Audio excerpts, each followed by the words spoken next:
E hoje eu vou continuar a nossa série Últimos Dias. Quem está gostando da série Últimos Dias aí, irmãos? Deus está falando com você?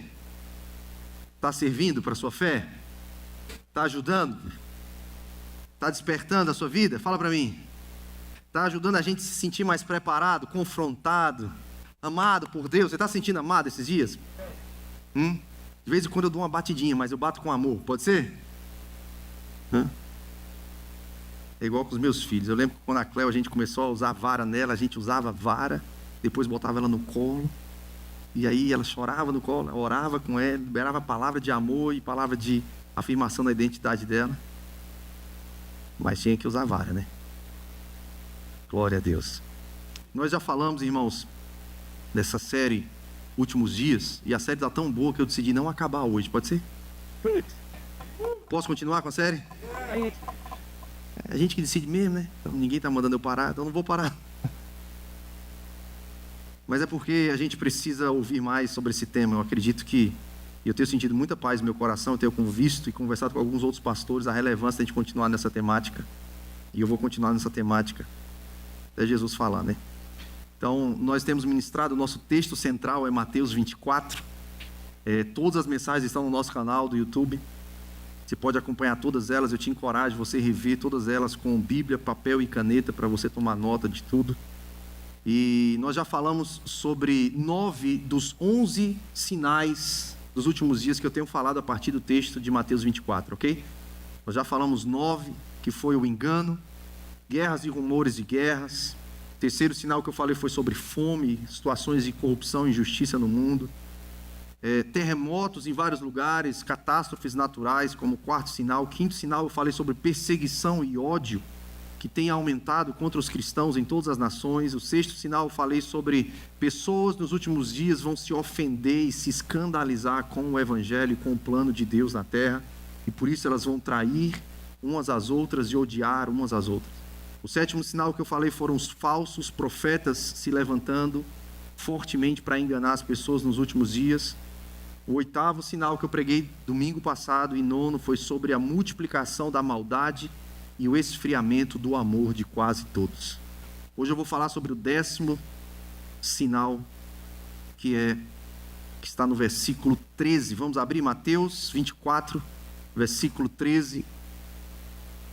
Diz assim: mas quem se mantiver firme, em algumas versões tem quem perseverar até o fim será salvo. Então, quem se mantiver firme, quem perseverar até o fim será salvo. E esse sinal, irmãos, ele aponta para mim e para você, para um segundo tipo de pessoas. Domingo passado eu falei que nos últimos dias existirão quantos tipos de pessoas? Vocês estão ligados, né? Vocês estão comigo aqui? Amém? Amém. Glória a Deus. Interage comigo, por favor, irmãos. 2 tipos de pessoas nos últimos dias. O primeiro tipo de pessoas eu preguei domingo passado. São aquelas pessoas que não estarão preparadas para o arrebatamento.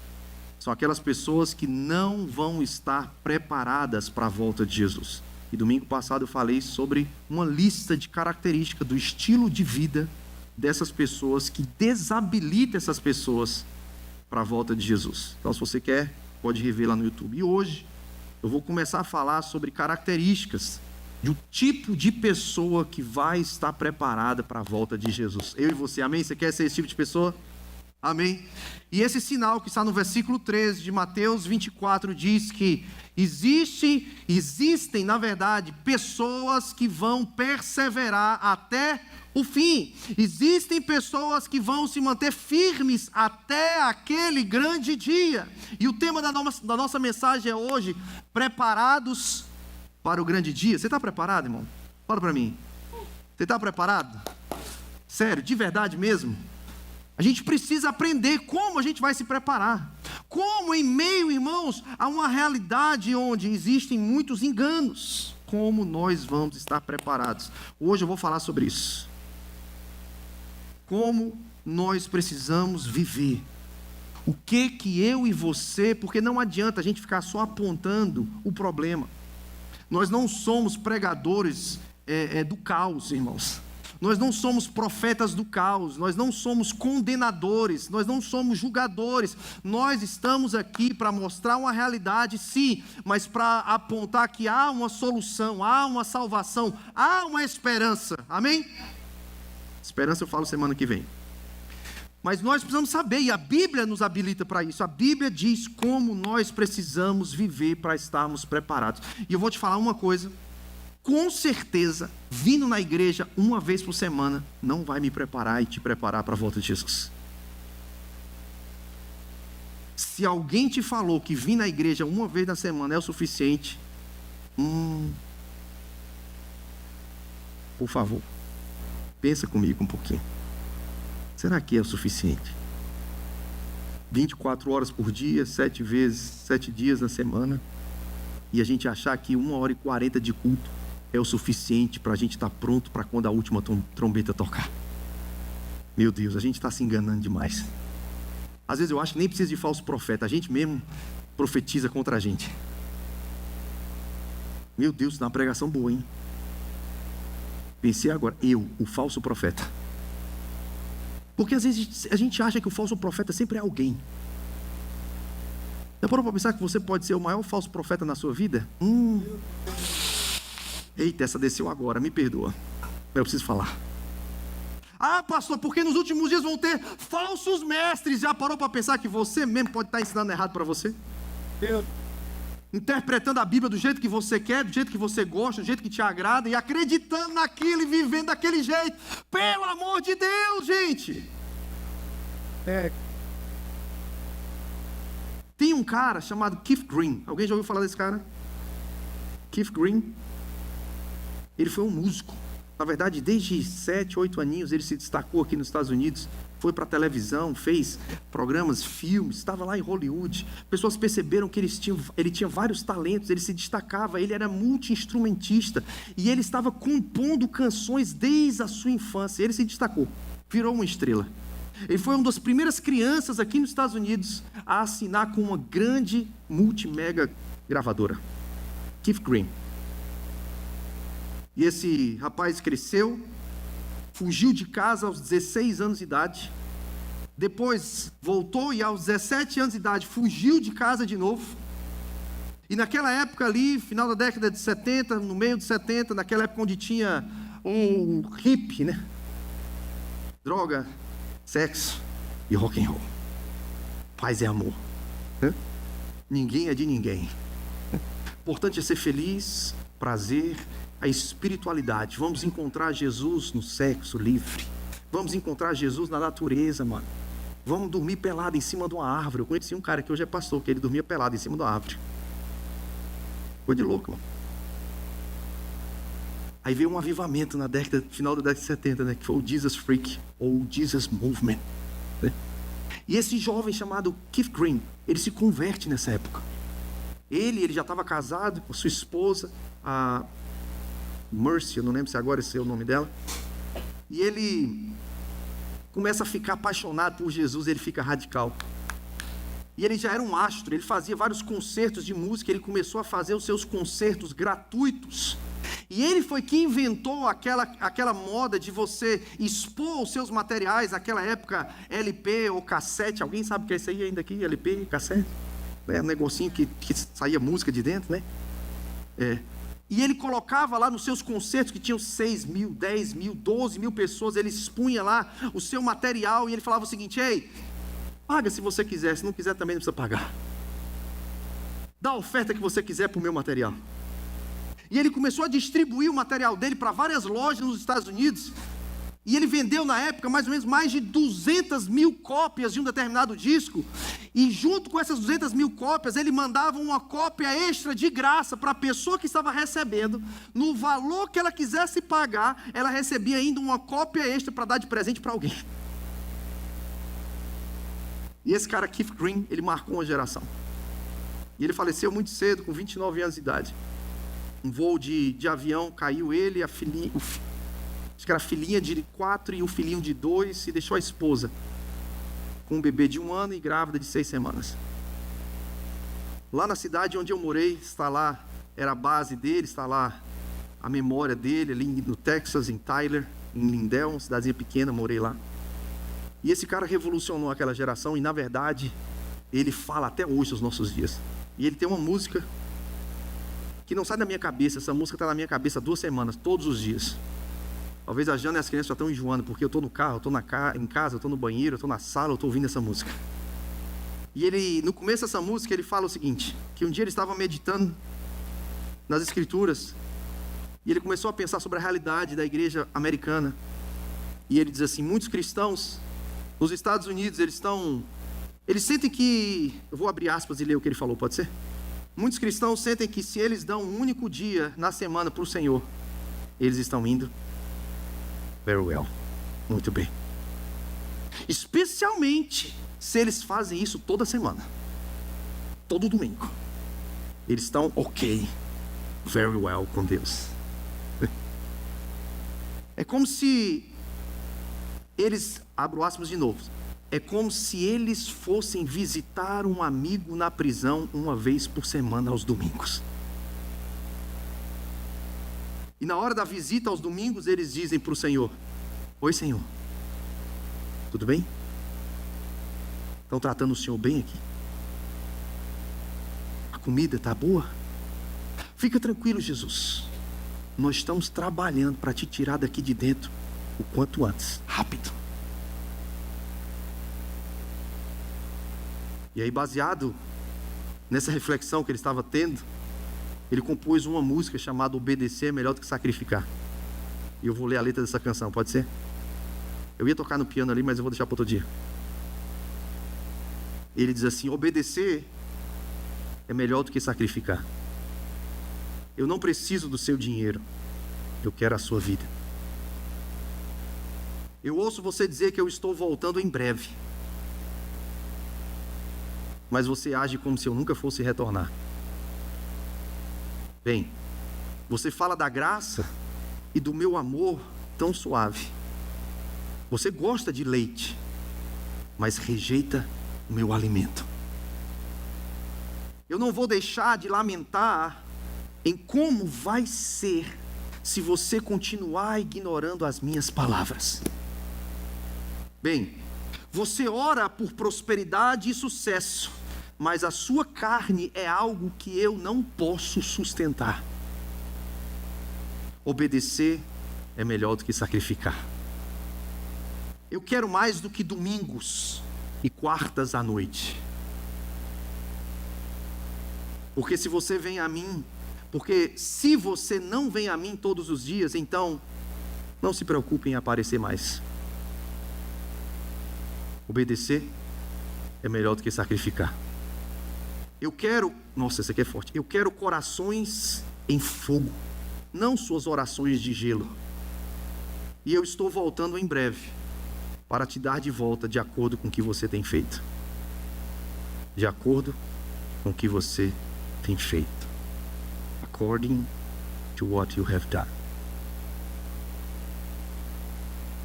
Eu não consigo sair dessa música, irmãos, há 2 semanas.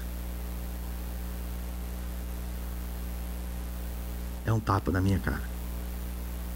Eu preciso dividir com vocês esse tapa, pode ser? Infelizmente a igreja brasileira, ela está indo pelo mesmo caminho da igreja americana. Isso aqui foi no começo da década de 80, 81, 82, eu acho que ele compôs isso aqui antes de falecer. E ele falava de uma realidade de uma igreja americana que só dava ao Senhor um dia na semana e achava que estava very well. E a igreja americana, ela foi ao declínio. A igreja que já passou por vários avivamentos, que já enviou missionários para tantas nações, hoje é uma igreja que muitos próprios americanos dizem que ela tem que voltar para Deus. É uma igreja desviada. Uma igreja que há um gap de 18 a 35 anos de idade estão fora das igrejas. Igrejas com grandes estruturas, mega churches, riquíssimas, com grande estrutura, mas que impressionantemente, infelizmente, e até de forma inexplicável, só abrem as portas dos prédios aos domingos pela manhã. Não faz sentido, cara. E os brasileiros que vêm para cá para romper e dizem que tem uma palavra de Deus para vir para cá, estão copiando até essa cultura miserável de dedicar para Deus só um dia na semana. E ainda tem coragem de pedir para Deus abençoar a sua vida. Deus vai voltar, Jesus está voltando. E Ele vai dar para mim e para você, de acordo com aquilo que nós estamos fazendo. Nós não estamos aqui para animar a plateia. Nós não estamos aqui, irmãos, para construir um prédio legal para nós, para dizer que a Lagoinha tem um prédio legal em Jacksonville. Não, irmão, nós vamos fazer isso, sabe por quê? Deus não precisa do seu dinheiro. Ei, seria maravilhoso se você contribuísse. Mas se você não contribuir, não vai parar. Eu ia amar ver você lá voluntariando. Essa semana a gente está querendo fazer um mutirão lá, de limpeza, de pintura. Tem gente doando obra, tem gente doando piso. Irmão, ninguém parou a igreja. Nero não parou, ninguém parou. Entendeu? A gente fala sobre dinheiro aqui, nós vamos sempre falar, mas a gente não pisa em ovos. Mas o mais importante é que atrás de cada ação tem um objetivo. É fazer Jesus conhecido. É preparar pessoas, famílias e cidades para aquele grande dia que se aproxima. Jesus está às portas e não é um jargão evangélico. Nós somos uma igreja festeira, mas nós não estamos aqui só para fazer festa. Nós somos uma igreja leve. Não tem burocracia, não tem religiosidade, irmão. Pode vir de bermuda, pode vir de chinelo, pode ter tatuagem, pode ter brinco, pode ter argola, pode ter barba, pode ser careca. Irmão, agora, negociar isso aqui nós nunca vamos negociar. Porque um dia a trombeta vai tocar.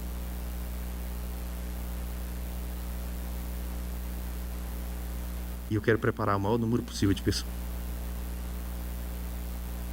E eu sei que tem tantas pessoas em Jacksonville que querem fazer o mesmo. Que tal a gente se juntar? Pregar o evangelho do reino em Jacksonville. Mas Jesus, Ele diz para mim e para você, é preciso perseverarmos. Em meio a uma geração com tanto falsos cristos, tanto engano, em meio a tantas guerras, rumores de guerras, corrupção, fome, desigualdade, catástrofes, terremotos, perseguição, onde pessoas se escandalizam, pessoas não querem ouvir o evangelho, elas se ofendem, em meio a falsos profetas, em meio à multiplicação da maldade, o amor de quase todos se esfriando. Como, pastor? Como eu posso nadar contra a maré? Como eu posso me preparar? Versículo 13 diz, irmãos, nós precisamos perseverar até o fim. A palavra perseverar, eu amo o significado das palavras. Perseverar significa suportar provações. Então, se falar para você que evangelho é você deitar numa rede, se balançar, como no meu Ceará a gente gosta, numa sombra, tomando água de coco, o evangelho é você ser caba macho. Entendeu? Você aguentar as provas. Você não arregar, irmão. Você não jogar toalha. Perseverar, irmãos, é você ter coragem. O cristianismo não é para gente frouxa. Perseverar, irmãos, é você ter paciência e não retroceder e não fugir. Perseverar é você, apesar das acusações, se você se manter firme, é você suportar os maus tratos. Perseverar é o que Paulo diz em 1 Coríntios 15, 58, que nós manteremos firmes a nossa fé e a nossa fé será inabalável e sempre abundante nas obras. Porque o que a gente faz para o Senhor... Deixa eu ler. Portanto, meus amados irmãos, sejam firmes, fortes, trabalhem sempre para o Senhor com entusiasmo. Pois vocês sabem que nada do que fazem para o Senhor é inútil. Isso é perseverar, irmão. Perseverar, irmãos. E eu vou falar 5 coisas aqui para a gente aprender o que é perseverar. Pode ser? Quando diz que nós devemos perseverar até o fim, perseverar até o fim, a gente não esfriar o nosso amor, como o de quase todos esfriará. Como é que eu persevero, pastor? Porque a força não está em mim, a capacidade não está em mim. Eu só vou conseguir perseverar, eu só vou conseguir, irmãos, me manter firme, não negar a minha fé, não abandonar meu Jesus, não negar os princípios bíblicos. Eu só vou conseguir, irmãos, se eu amar Jesus.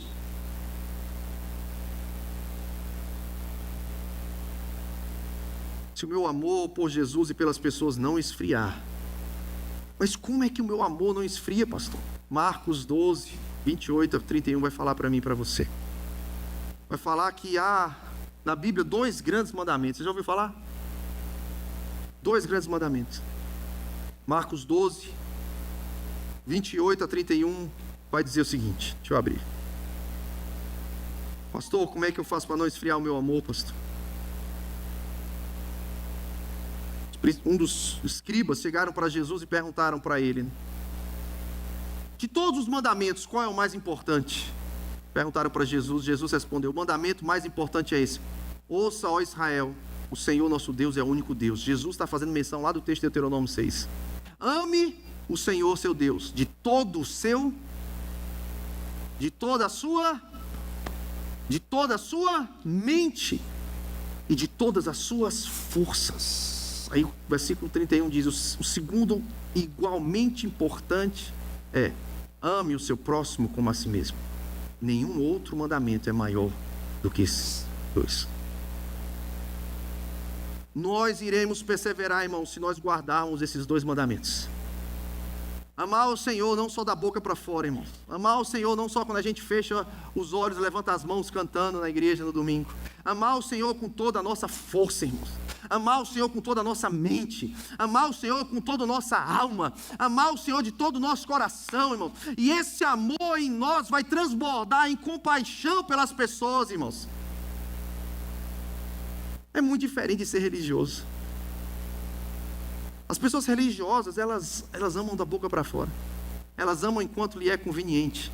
Elas estão na igreja enquanto está sendo agradável, enquanto elas estão ouvindo o que elas gostam, enquanto alguém está fazendo algo que está beneficiando ela de alguma forma, enquanto está tudo tranquilo.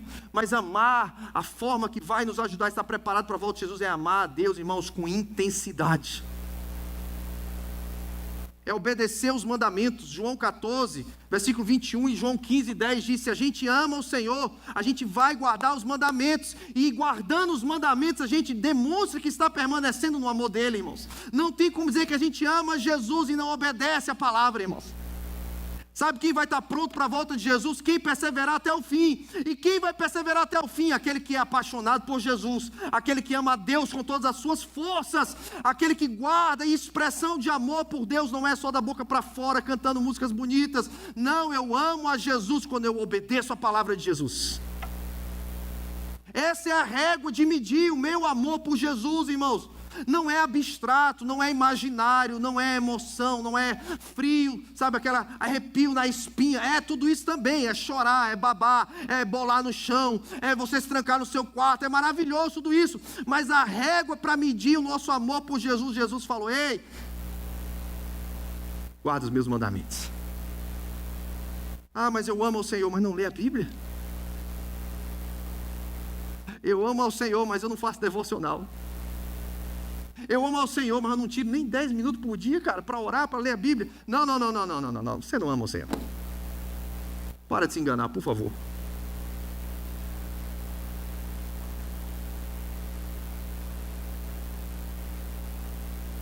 Perseverar até o fim.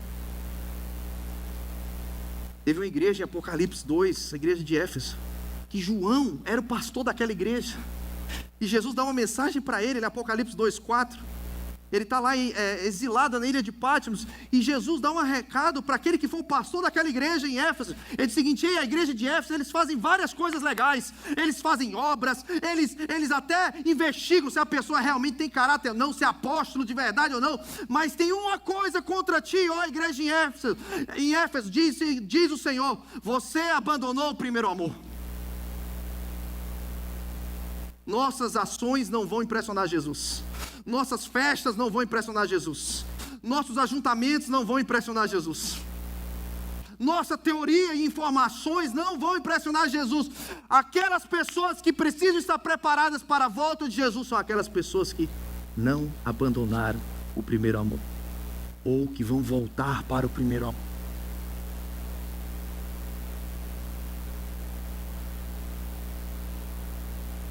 Precisamos voltar ao primeiro amor.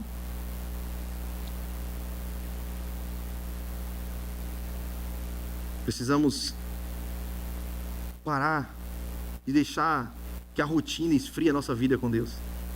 Assim como a rotina esfria a vida de um casal. Daqui a pouco o casal está quase dando a paz do Senhor dentro de casa, porque não tem mais relação, não tem mais carinho, não se toca mais, passa um pelo outro e fala: paz do Senhor, irmão. Tudo bem?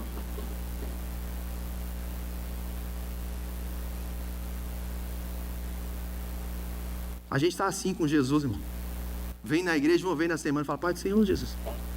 Semana que vem eu volto. Fica tranquilo que a gente está trabalhando para, nos últimos dias, a gente te tirar daqui de dentro. Jesus não está preso aqui dentro. Pelo contrário, Apocalipse ele vai dizer para a igreja de Laodiceia: ei, eis que estou à porta e bato. Está cheio de igreja que ele nem está dentro. Mas é grande, mas tem placa, mas tem um som top, tem um LED maravilhoso. E eu quero ter tudo isso também, irmão. Mas tudo isso não impressiona Jesus, cara, se a gente não é apaixonado por ele. É tudo porcaria, desculpa a expressão. Eu tenho entrado quase todos os dias naquele lá, prédio lá. Se você não foi ainda, você não é daqui não, pelo amor de Deus. Se você é mesmo daqui, não vai lá naquele lugar, vai dizer que é de outra igreja, irmão. Todo dia eu entro lá e falo: Senhor, isso aqui não vale nada se o Senhor não estiver aqui dentro. Aquele prédio já está pequeno para nós nem entramos lá, irmão. Eu já estou orando por um outro lugar, irmão, nós nem entramos lá ainda. Mas se Jesus não estiver lá, irmãos, se o povo que vai se reunir naquele lugar não fizer um barulho do amor de Deus em Jacksonville, irmãos, não vai valer de nada.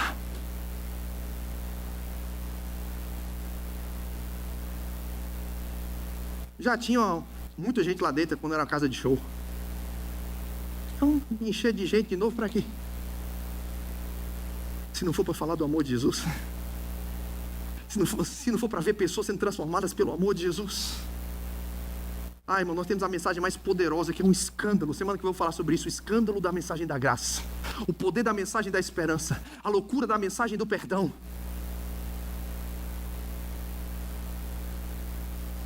Precisamos amar a Jesus.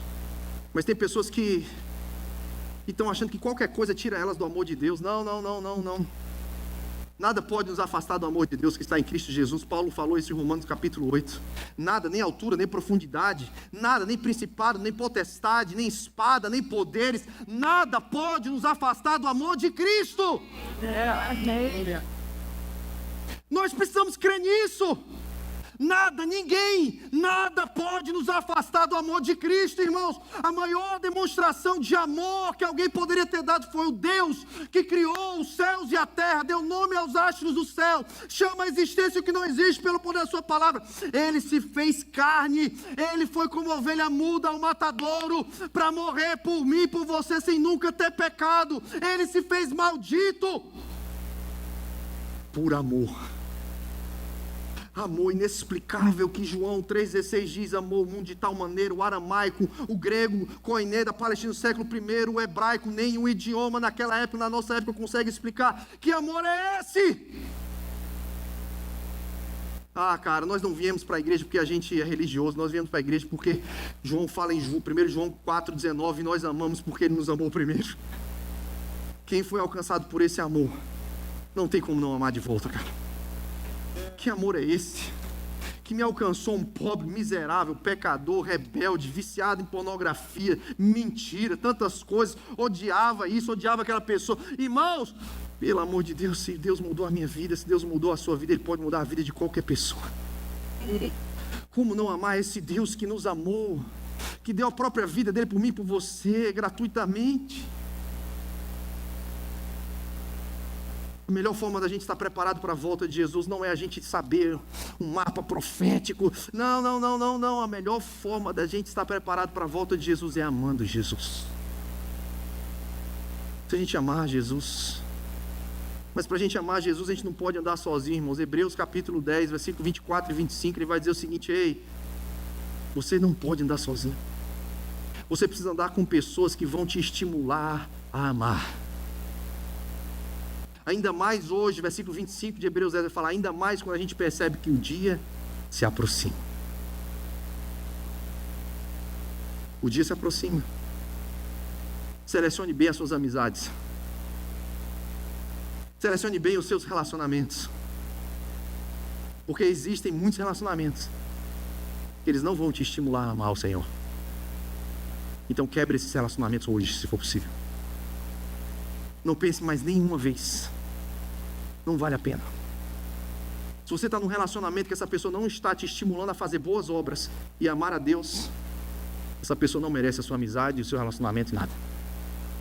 Ela está te atrapalhando a estar preparada para o dia que Jesus voltar.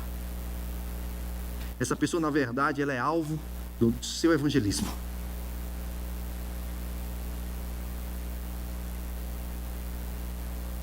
Precisamos amar a Deus. Meu Deus, eram 5 pontos, eu estou no primeiro. É por isso que eu não posso terminar essa mensagem.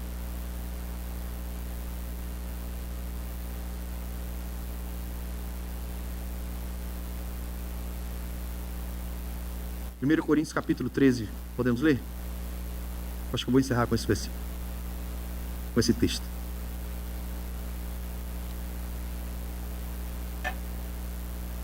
Primeiro Coríntios 13. Olha que texto extraordinário, irmão. Conhecido, cantado por muitos. Quando eu era criança, se eu falasse as línguas dos homens e dos anjos, mas se não tivesse amor, seria como um sino que ressoa ou como um símbolo que retina. Se eu tivesse o dom de profecia e entendesse todos os mistérios de Deus, tivesse todo o conhecimento e se tivesse uma fé que me permitisse mover as montanhas, mas se não tivesse amor, eu nada seria. Se desse tudo o que tenho aos pobres e até entregasse o meu corpo para ser queimado, não tivesse amor, de nada adiantaria. O amor é paciente e bondoso. O amor não é ciumento, nem presunçoso, não é orgulhoso, nem grosseiro, não exige que as coisas sejam à sua maneira, não é irritável, nem rancoroso, não se alegra com a injustiça, mas sim com a verdade. O amor nunca desiste, nunca perde a fé, sempre tem esperança e sempre se mantém firme. Um dia, profecia, línguas e conhecimento desaparecerão e cessarão, mas o amor durará para sempre. Agora, nosso conhecimento é parcial e incompleto, e até mesmo o dom da profecia revela apenas uma parte do todo. Mas quando vier o que é perfeito, essas coisas, está falando da volta de Jesus, essas coisas imperfeitas, elas desaparecerão. Quando eu era criança, falava e pensava e raciocinava como criança, mas quando me tornei homem, deixei para trás as coisas de criança. Agora, vemos de modo imperfeito, como um reflexo no espelho, mas então, veremos tudo face a face. Tudo que sei agora é parcial e incompleto, mas conhecerei tudo plenamente, assim como Deus já me conhece plenamente. 3 coisas, na verdade, permanecerão: a fé, a esperança e o amor. E o maior delas é o amor. Se nós amarmos ao Senhor com esse amor, nós vamos estar preparados e perseverantes até que Ele venha.